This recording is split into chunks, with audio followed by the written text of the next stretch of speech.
Halo, assalamualaikum teman-teman. Jumpa lagi dengan saya Ilham Baris. Selamat datang di channel Purnomo The Series. Gimana kabar kalian? Semoga selalu sehat dan baik-baik saja ya.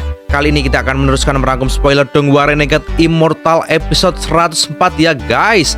Dan gak usah berlama-lama lagi, langsung saja gas cuy. Cerita berlanjut.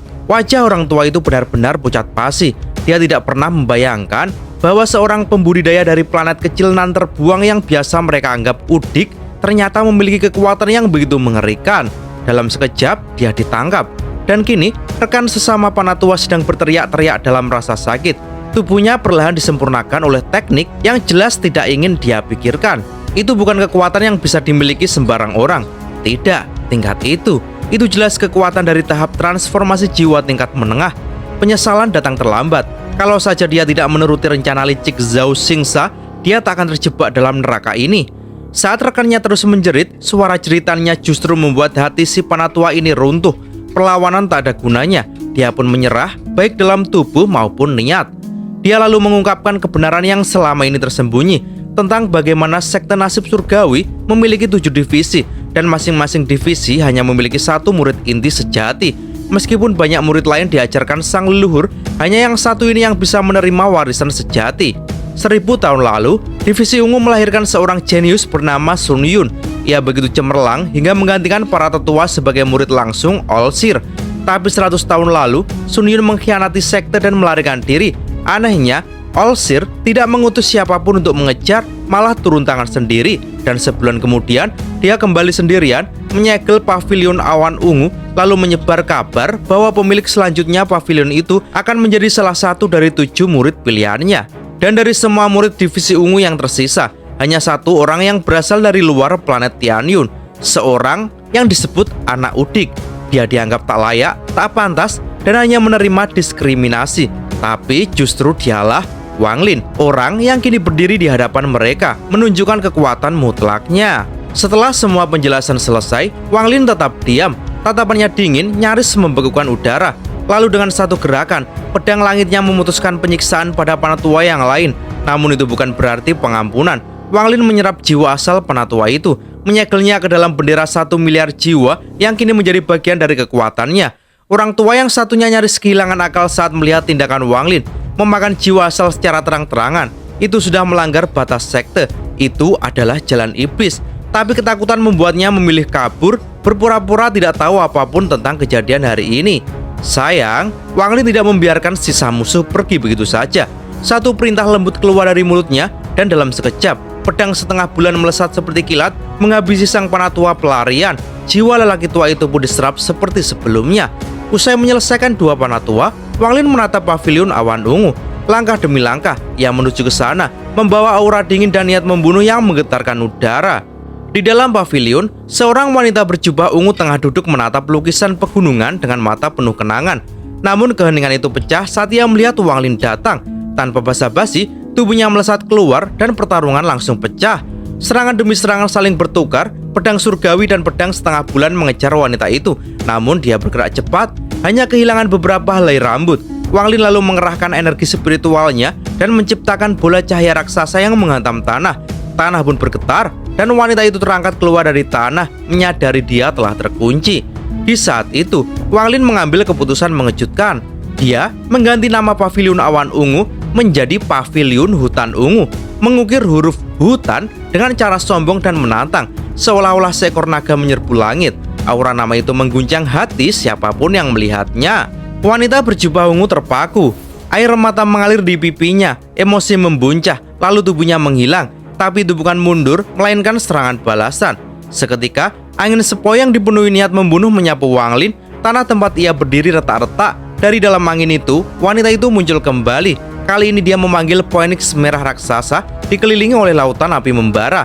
Wang Lin membalas dengan satu tebasan pedang surgawi, membelah lautan api dan melangkah keluar dengan tenang. Lalu, dia mengangkat ibu jarinya. Dengan satu tekanan, dunia berubah. Warna menghilang, hanya menyisakan satu jari yang menyapu langit. Ini adalah teknik pembunuh rahasia yang diajarkan oleh si Tunan, yaitu jari kematian. Wanita berjubah ungu panik. Dia mencoba melarikan diri, tapi ruang di sekitarnya telah distabilkan. Teleportasi berarti kematian. Dengan rasa takut, dia memanggil avatarnya untuk menghalangi serangan itu. Tapi avatarnya langsung hancur diserap oleh jari Wang Lin. Kekuatan jari itu makin mengerikan. Tubuh wanita itu bergetar, darah muncrat dari bibirnya dan satu avatar lagi muncul. Tapi kali ini bukan untuk bertahan, dia memerintahkannya untuk meledak. Dan tepat di titik ini, pertempuran baru saja dimulai. Ledakan mengguncang langit, avatar itu meledak seperti bom spiritual, menyemburkan aura kegilaan ke segala arah. Debu dan pasir beterbangan menerjang langit seperti badai kecil. Bahkan pavilion hutan ungu yang megah ikut ambruk sebagian, seperti tak sanggup menahan gempuran kekuatan luar biasa ini.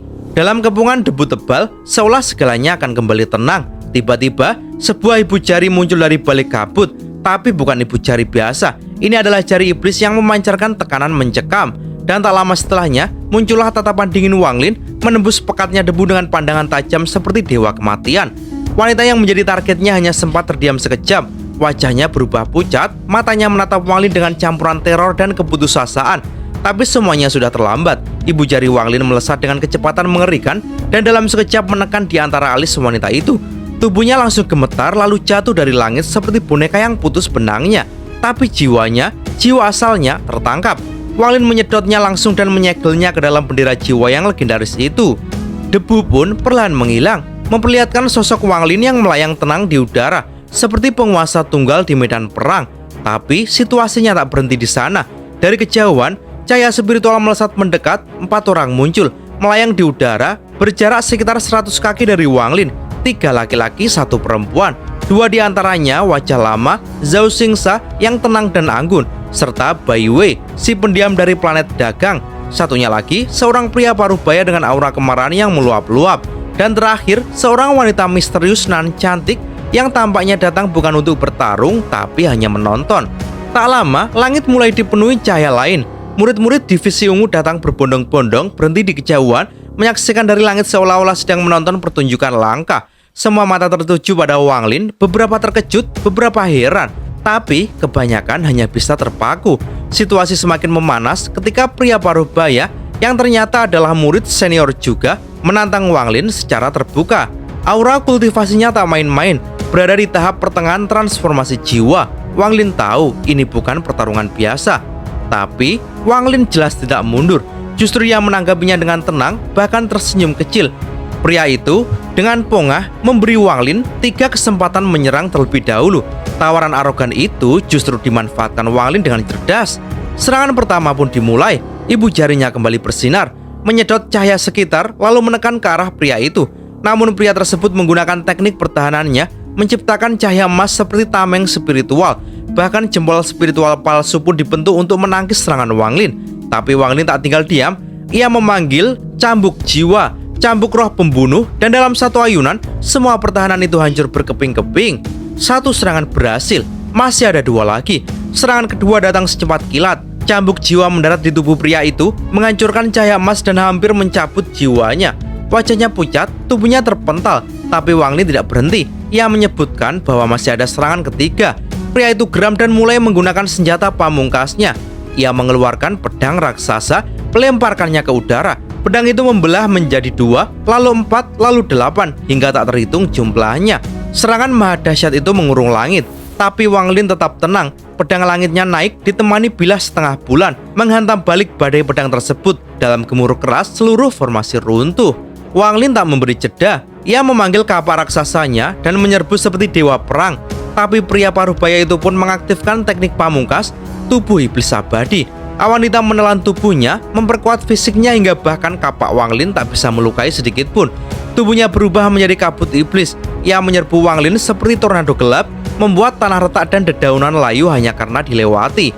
Wang Lin mundur dengan cepat, lalu mengaktifkan perangkap binatang yang berubah menjadi kereta perang pembunuh dewa. Saat kabut hitam mendekat, Wang Lin memanggil kembali pedang langitnya untuk menyerang dari atas. Tapi kabut itu tetap menerobos maju tanpa rasa takut. Dan di detik yang genting itu, Wang Lin membentuk segel dengan tangan kanannya. Mantra pembunuhan kedua dari situnan, jari iblis, akhirnya dilepaskan. Sebuah nyala api ungu muncul dari ujung jari Wang Lin. Api itu tampak rapuh, redup, seolah bisa padam kapan saja. Tapi di balik kelemahannya, tersimpan kekuatan yang mengerikan. Api iblis, hasil dari sebulan penuh kerja kerasnya bersama situnan. Mengandalkan energi spiritual langit dalam tubuhnya, Wang Lin menciptakan dan memodifikasi api itu menjadi bentuk yang lebih mematikan. Api yang, menurut gurunya, bisa membunuh kultivator tahap menengah transformasi jiwa dalam sekejap. Wang Lin mengarahkannya dengan tatapan dingin. Api itu menyatu ke dalam kabut hitam yang datang menyerang. Dalam sekejap, kabut itu bergejolak, menggeliat seolah direbus dari dalam. Tak sanggup menahan panas dari api iblis, kabut itu berhenti, mundur panik, dan dari dalamnya terdengar jeritan terkejut. Wang Lin tak memberi jeda. Dia menerjang ke depan dengan cambuk jiwa di tangannya, atau yang disebut dengan soul laser. Setiap ayunan cambuknya menekan kabut itu semakin dalam, memaksanya terombang-ambing seolah hampir terurai. Sementara itu dari kejauhan, Zhao Xingsa yang menyaksikan pertarungan itu tampak cemas. Ia maju, berseru agar serangan dihentikan. Tapi Wang Lin tak bergeming, dan saat Zhao Xingsa hendak melancarkan serangan, Wang Lin justru mengaktifkan kereta perang di sampingnya. Suara raungan dahsyat meledak dari sana. Seekor binatang roh raksasa melonjak keluar mengerikan, menakutkan, dan penuh tekanan aura iblis. Raungannya menembus langit dan bumi, memaksa Zhao Xingsa berhenti seketika. Bai Wei dan wanita tahap akhir transformasi jiwa pun langsung mundur jauh. Ngeri menyaksikan kekuatan makhluk itu. Bahkan para panatua dan murid-murid divisi ungu yang berada di sekitar hanya bisa terpaku dan ketakutan, tak sanggup menahan tekanan energi spiritual yang menggila. Wang Lin berdiri di udara, mendominasi seluruh medan. Tatapan dinginnya menyapu semua orang, lalu kembali pada Zhao Xingsa yang melarikan diri. Dengan suara tenang, dia memerintahkan binatang rohnya untuk menyerang. Rantai-rantai yang menahan makhluk itu meraung, tertarik tegang seolah hendak putus. Kereta perang bahkan terseret bersamanya. Di saat yang sama, kabut hitam akhirnya runtuh.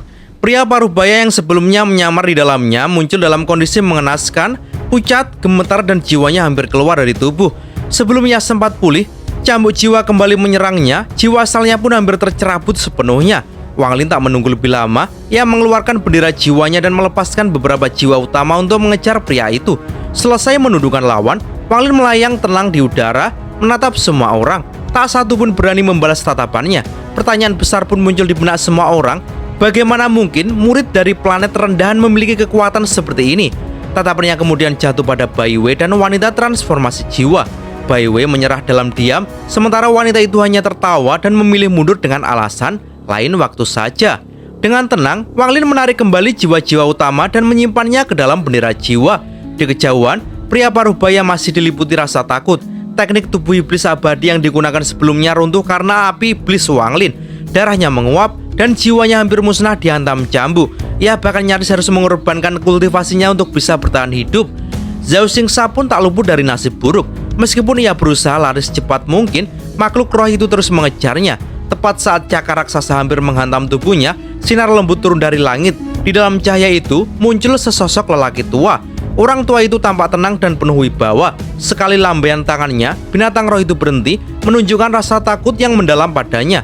Dengan mudah, ia melemparkan makhluk buas itu kembali ke kereta perang dan mengakhiri kekacauan. Semua orang mengenali siapa dia, Olsir, leluhur utama dari divisi ungu. Semua murid, termasuk para panatua, langsung memberi salam dengan penuh hormat. Bahkan pria parubaya yang belum sempat kembali ke tubuhnya pun menghentikan langkahnya dan memberi hormat sebagai murid. Senyum tipis muncul di wajah Olsir. Ia memulihkan tubuh pria parubayanya dengan seberkas cahaya, lalu menatap Wang Lin dengan mata berbinar. Tanpa banyak basa-basi, Olsir mengungkapkan bahwa dirinya sudah lama mengamati Wang Lin, bahkan sejak masih di planet Vermilion. Ia awalnya berniat menjadikannya murid kehormatan, namun kekuatan dan potensi yang ditunjukkan Wang Lin membuatnya berubah pikiran. Kini, tawaran menjadi murid sejati pun diberikan. Wang Lin menerimanya dengan hormat, dan seketika itu pula statusnya naik. Bukan lagi hanya murid biasa, tapi murid langsung dari tokoh terkuat divisi ungu. Dunia kultivasi kembali diingatkan akan satu hukum mutlak yang kuat akan selalu dihormati. Dan hari itu, Wang Lin menunjukkan pada semua orang bahwa kekuatan sejati tak mengenal asal-usul. Setelah pertarungan sengit dan munculnya kekuatan misterius dari dalam bendera jiwa, Wang Lin akhirnya berhasil membebaskan jiwa asal wanita berjubah ungu yang telah lama tersegel. Namun, kebebasan itu tak membawa kedamaian. Jiwa asal itu dipenuhi amarah dan kebencian, langsung menerjang ke arah Wang Lin seperti badai yang meledak tanpa peringatan. Tapi sebelum sempat terjadi sesuatu, satu kata dari Olsir menghentikan segalanya. Sosok wanita itu hancur tak bersisa menjadi butiran cahaya yang beramburan. Olsir, sosok yang seperti tidak terusik oleh waktu, dengan tenang menyapu semua cahaya itu masuk ke dalam lengan bajunya. Seolah-olah kejadian barusan hanyalah gangguan sepele. Wang Lin yang menyaksikan pemandangan itu hanya bisa berdiri terpaku. Tubuhnya terdiam, namun pikirannya berkecamuk. Ia baru saja menyadari betapa jauhnya perbedaan antara dirinya dengan tuan barunya. Bahkan jika dibandingkan dengan si Tunan, kekuatan Olsir jauh lebih tinggi sampai tak terbayangkan. Setelah para murid lainnya diperintahkan pergi, Wang Lin tetap tinggal. Murid-murid dari divisi ungu pun tak lagi berani bersikap meremehkan. Semua tahu, mulai hari ini Wang Lin bukanlah murid biasa. Olsir lalu turun perlahan dan berdiri bersama Wang Lin di depan paviliun hutan ungu. Udara terasa berat tetapi tidak menekan. Wang Lin hanya bisa tunduk hormat, tak mampu membaca ekspresi tuannya yang tampak tenang namun dalam. Saat itu pula, ingatan yang melayang pada semua yang telah ia pelajari tentang mantra surgawi, tentang kekuatan luar biasa yang hanya bisa dicapai dengan pemahaman sejati terhadap Dao dan langit. Setelah lama terdiam, Olsir akhirnya berbicara. Ia menyebutkan bahwa dalam diri Wang Lin terdapat aura setan. Warisan yang jelas berasal dari sosok penting dalam hidup Wang Lin, saudara kedua. Wang Lin pun mengakui semuanya dalam hati tanpa harus berkata banyak. Lalu, Olsir menyebutkan sebuah momen penting. 3 bulan dari sekarang, perayaan ulang tahunnya akan digelar, dan saat itulah ia akan secara resmi mengumumkan Wang Lin sebagai murid langsungnya di depan seluruh pembudidaya hebat dari berbagai planet. Dengan langkah ringan seolah menapaki awan, Olsir pun pergi meninggalkan Wang Lin sendiri. Wang Lin kembali ke pavilionnya, memasuki ruang rahasia di lantai 3, dan akhirnya menghela nafas lega. Untuk pertama kalinya, ia merasa telah mendapatkan tempat di sekte nasib surgawi. Tapi ia sadar, tempat ini bukan untuk orang yang lemah. Jika ingin bertahan, ia harus menjadi lebih kuat, lebih ditakuti. Ia merenung, menyadari bahwa semua harta dan kekuatannya pasti telah dilihat Olsir. Tapi untungnya, tuan barunya bukan tipe yang memaksa. Bahkan jika sang guru menginginkan sesuatu, memberikannya mungkin malah akan membawa keuntungan. Namun untuk menembus ke tahap berikutnya, transformasi jiwa tahap menengah, Wang Lin membutuhkan giok langit, sesuatu yang kini masih belum cukup ia miliki. Di sisi lain, di dalam pavilion bintang ungu, Zhao Xingsa dilanda kegeraman. Dia tahu tabiat gurunya, tidak langsung memberikan teknik terlarang atau membawa Wang Lin ke kuil leluhur berarti hanya satu hal. Ini adalah ujian, dan dalam ujian ini, Zhao tidak akan tinggal diam. Ia bertekad menjatuhkan Wang Lin sebelum perayaan besar itu tiba. Sementara itu, Bai Wei merenung dalam diam. Di tangannya, sebatang ranting muda diputar perlahan penuh arti. Ia menyadari betapa aneh dan misteriusnya kekuatan Wang Lin. Semakin ia mengingat momen pertemuan mereka di planet perdagangan, semakin besar rasa penasarannya terhadap murid baru ini. Malam pun tiba, membawa keheningan di seluruh divisi ungu. Namun nama Wang Lin menjadi bahan pembicaraan di mana-mana, seperti meteor yang melesat tajam di langit malam. Semua mata tertuju padanya. Pertanyaannya hanya satu, apakah cahayanya akan bertahan atau padam sebelum waktunya? Saat fajar menyingsing, Wang Lin membuka matanya. Setelah semalam penuh berkultivasi, pikirannya kini tertuju pada satu hal, giok langit. Namun belum sempat ia bertindak, sebuah suara lembut memanggil dari luar pavilion. Suara yang sudah tak asing baginya, dan satu-satunya suara di divisi ungu yang membuat Wang Lin merasa dirinya mungkin perlu sedikit berhati-hati. Wang Lin melangkah keluar dari pavilion hutan ungu dengan kepala tenang namun pikiran yang mulai bergejolak. Di luar, seorang pria berjubah ungu telah menunggunya. Bai Wei, kakak magang ketiga di divisi ungu. Penampilannya tampan dan lembut, nyaris menipu, memancarkan aura yang ambigu di bawah sinar matahari pagi. Meskipun Bai Wei tampak ramah, Wang Lin langsung merasa tidak nyaman. Insting kultivasinya berbisik bahwa pria ini menyimpan sesuatu di balik senyum manisnya. Tanpa banyak basa-basi, Bai Wei menyerahkan token dan jubah ungu resmi milik Wang Lin, lalu menawarkan diri untuk menunjukkan area sekitar. Namun, Wang Lin menolak dengan sopan tapi tegas. Perasaan aneh yang ia rasakan terhadap Bai Wei terlalu kuat untuk diabaikan. Meski begitu, Bai Wei tak menyerah. Dengan senyum lembut dan hangat, dia mulai menebar informasi penting, rahasia di balik struktur sekte, persaingan internal, dan posisi 7 murid sejati Olsir.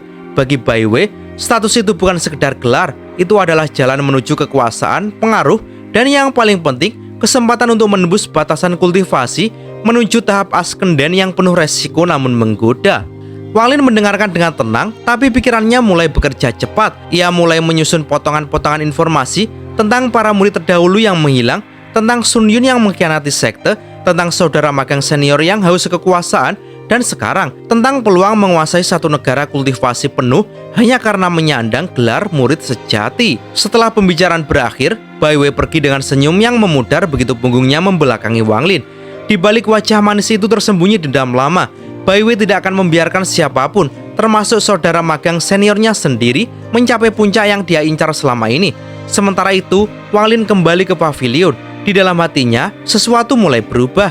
Pengetahuan yang ia dapatkan selama sebulan bersama si Tunan tentang kekuatan mantra surgawi membuatnya sadar bahwa peluang menjadi murid sejati tak bisa diabaikan begitu saja. Mantra surgawi tingkat rendah saja sudah mampu mengubah medan perang, apalagi jika ia memiliki yang lengkap. Apalagi sebagai murid sejati, ia akan mendapatkan akses ke warisan Dao sejati dari sang guru, sebuah hadiah yang tak ternilai dalam jalan kultivasi. Dengan tekad baru, Wang Lin mengenakan jubah barunya. Saat ia melangkah keluar, angin siang meniup jubah panjangnya dan sinar matahari menyorotnya dari atas, membuat sosoknya tampak anggun dan tenang, namun penuh kekuatan yang tersembunyi. Di sepanjang jalan, para murid divisi ungu menunduk dengan penuh hormat, memanggilnya leluhur ketujuh. Di sekte nasib surgawi, senioritas lebih penting dari kekuatan. Tapi Wang Lin tahu betul, di balik hormat itu tersimpan persaingan tajam dan kelicikan yang mengintai. Tujuannya kali ini adalah pavilion harta karun. Disinilah para murid mengambil pil, batu roh, dan sumber daya kultivasi lainnya. Sebagai murid All-Seer, Wang Lin berhak menerima tunjangan bulanan, giok langit yang sangat dibutuhkan untuk mempercepat kultivasinya. Dalam hatinya, Wang Lin telah membuat keputusan. Jika ia ingin bersaing untuk posisi murid sejati, ia harus naik ke tahap pertengahan transformasi jiwa. Di planet Tianyun, kekuatan adalah satu-satunya bahasa yang dimengerti. Baginya, ini bukan lagi tempat untuk menyembunyikan kekuatan. Ini adalah medan pertempuran terselubung, dan ia tak berniat untuk menjadi mangsa. Selama ia tidak menyinggung garis bawah sang guru, Wang Lin siap menempuh jalannya sendiri. Kini, dia tak hanya seorang murid, dia adalah pesaing, dan langkah pertamanya dimulai di sini. Dan cerita pun bersambung. Oke teman-teman, terima kasih sudah nyimak alur cerita kali ini sampai habis. Semoga teman-teman terhibur ya. Kurang lebihnya mohon maaf. Yang namanya spoiler pastinya ada yang meleset soal detail cerita dan episodenya ya. Oke, jangan lupa terus dukung channel ini agar terus berkembang. Dan sampai jumpa di episode berikutnya. Bye-bye.